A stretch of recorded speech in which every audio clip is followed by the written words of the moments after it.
Do you remember Ralph Reed, the Christian Coalition guy who got all caught up in the Abramoff scandal a couple of years ago? Ralph Reed was never indicted over the Abramoff situation, but he was implicated by the Senate investigation into that scandal for having secretly taken Abramoff money to dupe conservative Christians who trusted him into thinking that they were doing the Lord's work when really they were just taking political stands that helped out Jack Abramoff's lobbying shop. That's called classy with a K. Ralph Reed is back now. He now has a new gig. He is selling something called faxgrams. What are faxgrams? Well, if you're someone who is opposed to health reform right now, Ralph Reed says he will fax members of Congress for you to tell them just how angry you are. The goal is to, quote, bury Congress with an avalanche of faxgrams in the next 24 hours. How do you get in on this sweet faxgrams deal?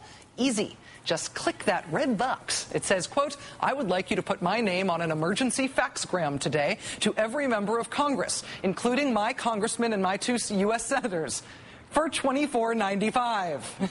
Saying no to Obamacare. Just $24.95, and Ralph Reed will send all of those faxes for you. Just $24.95. Act now, only while supplies last. Everything must go. We take checks or money orders. Did I mention it's only $24.95? All right, first of all, is everybody really still faxing these days? Also, $24.95, doesn't that sort of seem like a lot of money to, you know, fax a piece of paper? Ralph Reed's sweet deal here is actually what the anti-health reform world is starting to look like in the last few days they have left. For example, I've been seeing these countdown clocks everywhere online. The one on the left is the one from the anti-health reform corporate fake grassroots group, Americans for Prosperity. The one on the right is from the National Republican Congressional Committee. That's their code red countdown clock. You'll notice that the countdown clocks look very similar, but they're not actually on the same page. The time they're counting down to is different. I guess the code red one is faster, so maybe that's the one that's imparting more urgency about when the sky will fall. It's not entirely clear what these clocks are counting down to, but at least the one from the Republican Party makes it very clear what exactly you are supposed to do if the sight of the flashing bright red countdown clock does make you feel alarmed. Right next to the government healthcare takeover clock is the big red button that says donate now. The anti-health reform group Focus on the Family is apparently in money grab mode as well. As Mother Jones magazine first reported, Focus on the Family is busy making their last-ditch effort to turn your fear about health reform into cash for them. They've sent out a fundraising pitch that reads, on the eve of one of the most historic votes, Focus Action is stretched thin. That's why I'm urgently asking you to help Focus Action with a special gift today. Please give as generously as you can. 6 or 8 months ago, when groups like the Republican Party and Freedom Works and Americans for Prosperity were trying to stop health reform, they were whipping up lots of very evident fervor. They were holding pretty big marches on Washington. They were orchestrating takeovers of town hall meetings. And back then, there was a real question of not only whether these groups would succeed at blocking health reform, but also whether these groups and the angry crowds that they ginned up would become an ongoing powerful force in American politics. I'm not sure that most of my friends in the media have caught up with this yet, but from our perspective here, it seems like this big, vaunted anti-health reform movement is sputtering out. The big Code Red rally in Washington earlier this week, which featured a lot of big-name Republican politicians, only managed to attract a few hundred people. Same thing for a Freedom Works rally that happened at the same day. It was a very sparse turnout. I don't even think they had a PA system at that event. And then there was the drive around in circles and honk your horn if you're against health reform day. That was also kind of a bust.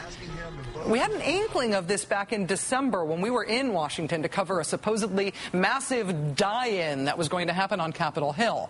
And do you remember this? We couldn't find anyone dying in when we went to cover it. But now, just one day before health reform is to be voted on in the House, yet another Code Red rally has been called in Washington, this one featuring a gentleman who claims to be Barack Obama's second cousin, and also the actor Jon Voight, Mr. Voight calling all freedom-loving Americans to attend in an open letter that said, in part, Speaker Pelosi will stop at nothing to fulfill her corrupt conquests. She will bring all of the corrupt acorn liars to try to bully all the Democrats. If they're bullied into saying yes, It will destroy America. Now that health reform looks like it is going to pass, the effort to prevent that from happening appears to be sputtering out, as these groups all but concede that they're going to lose this one. Rather than inspiring even more in the streets anger, the groups that have been trying to organize angry Americans to be afraid of health reform appear to be spending these last few days instead just trying to squeeze as much money as they can out of the dwindling number of people they are still able to upset. Joining us now is Dan Rather. Dan Rather is the host and managing editor of Dan Rather Reports on HDNet. Mr. Rather, thank you so much for being here tonight. Always a pleasure to be with you. You started in the news business in 1950 as an Associated Press reporter. Lots of presidents between then and now have tried to do national health reform. If it passes, does it seem like a landmark achievement to you in terms of just the magnitude of what was attempted legislatively? No question about it. I think it not just seems to be. I think it will be. It'll be the signature achievement of this first term, perhaps the only term, but it'd be the signature achievement of President Obama's this term. And whether one likes it or not, disagrees with it or not, it takes up the line that started with Social Security, ran through Medicare and Medicaid, which was passed more than 40 years ago, 45 years ago, and it'll be put in that category. And if it passes, and if it is put into effect, I expect it will be in the first paragraph of President Obama's obituary that he passed health care reform, partly because so many presidents, President Lyndon Johnson was successful, but President Nixon had a run at this. Just about every president, with the possible exception of Jerry Ford, has at least thought about trying something along these lines. I don't mean this specific bill, but to get some kind of health care reform.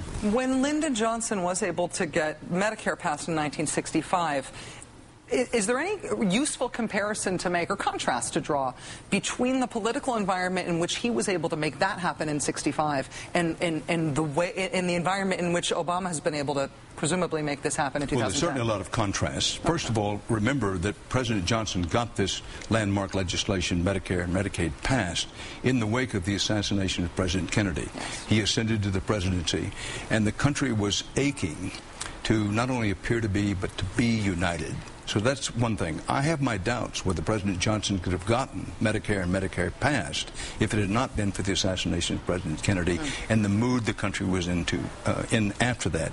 Then the second thing, that there was political warfare, and a kind of no-holds-barred political warfare, but nothing like the polarization in Washington and nothing like the polarization in the country existed at that time. Really? And I always think that, I look at the polarization we have now and I think, every generation must think that they're the most polarized time ever. You think we are actually worse? I think we are. This is the most polarized the country has been, certainly since the 1960s over the Vietnam War, and I think even more so than then. And the Washington is unquestionably more polarized. That Lyndon Johnson got Medicare and Medicaid passed, given the special circumstance in the wake of President Kennedy's assassination, but he did so with some Republican support. That's right. But the Republican Party was almost totally different. You had three wings of the Republican Party Lyndon Johnson was dealing with. You had the liberal Republicans, and they would call that people like Jake Javits, the senator from New York. You had moderate Republicans, many of them from the upper Midwest, and then you had self-described more conservative Republicans. They had the three. That made it a totally different situation than today. The Republican Party was not completely, totally united against it. It was in the main united against it, but you see the difference. Whereas now the Republicans, whether you like it or not, they have been, from a strictly political, practical standpoint, well-disciplined, well-organized, and a total, complete, absolute united front against health care. Lyndon Johnson didn't face that. Also, you had the Senate, for example, which I think by any reasonable objective analysis we can now say is mostly dysfunctional, that the Senate leadership had a lot of what were called the, quote, old bulls.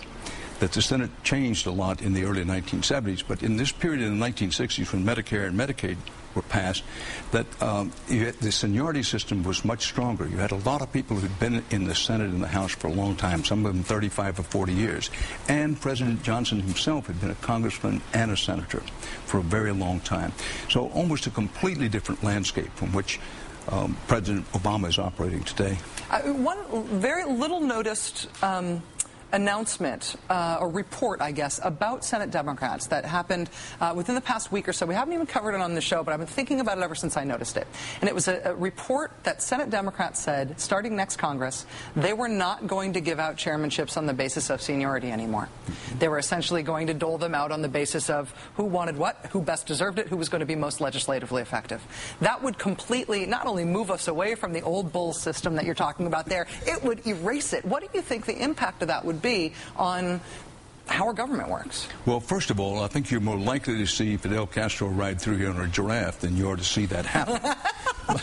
But if it happened, by the way, that'd be good for the ratings. Yes, thank you. We're working on, can you guys work on arranging that now? Thank you.